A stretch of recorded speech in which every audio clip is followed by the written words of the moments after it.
Од средби со највисоките представници на државно ниво до состаноци со најголемите енергетски, градежни и земјоделски компании во Обединетите Арапски Емирати. Македонската делегација ја искористи можноста да ги презентира условите за инвестирање во земјава пред бизнис секторот во Дубај и Абу Даби. Премиерот Мицкоски, кој го предводи владиниот тим во Емиратите, информира дека има успешни средби со директорите на Eagle Hills, приватна компанија за инвестирање и развој во недвижности со седиште во Абу Даби, која веќе е присутна со инвестиции во Албанија, Унгарија и Србија. Меѓу бројните состаноци го издвојува и оној со развојниот холдинг Абу Даби, кој од 2023 година е меѓу 10 најдобри светски суверени фондови по обем на инвестиции. Владиниот тим се сретнал и со извршниот директор на Masdar Energy Investment Company, една од најголемите светски инвеститори во обновлива енергија и двигател на енергетската транзиција.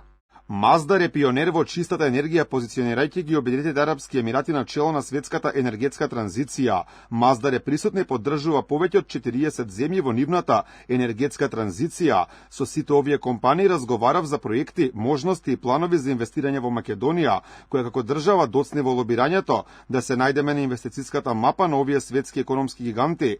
Даваме се за да обезбедиме иднина и просперитет на нашите граѓани. Ги представив можностите за инвестирање во Македонија и нашите напори да се најдеме на мапата на светските инвеститори. Мицкоски вели дека по подолга пауза во односите со Емиратите, сега посетата ја оценува со највисока оценка на економски и политички план.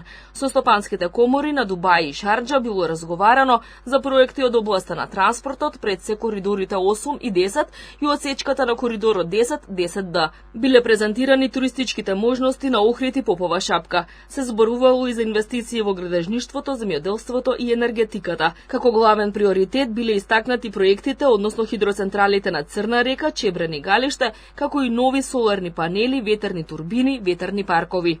Вчера вице-премиерот и министер за транспорт Александар Николовски и министерот за надворешни работи Тимчо Муцунски се сретнаа со челниците на Мубадала, инвестициска компанија од Обединетите Арапски Емирати. Муцунски рече дека во наредните неколку дена владата ќе објави една позитивна вест која ќе значи многу за граѓаните на државата, за економијата, за трговијата и туризмот. Тој смета дека посетата на Емиратите била многу продуктивна и дека ловот во потрага по арапски инвестиции ќе биде успешен. Зборувавме за инфраструктурни инвестиции, инвестиции во областа на туризмот, но и инвестиции кои што можат да донесат многу плод за нашите инвестициски зони. Која е нашата цел? Повеќе работни места, но и подобро платени работни места во државата. Можам да најавам дека во следните денови ќе објавиме една исклучителна позитивна вест, која што ќе значи многу за секој наш граѓанин, за економијата, за трговијата и за туризмот. Според вице-премиерот Николовски, македонските извозни компании може да ја искористат помошта и логистиката што ја нуди владата на Емиратите за да освојат нови пазари и да ги пласираат своите производи на истокот. Од друга страна, тамошните компании може да искористат местоположбата на Македонија за да добијат полесен пристап до пазарите во Централна Европа. Владиниот тим денеска ја завршува 4-дневната посета на Обединетите Арапски Емирати.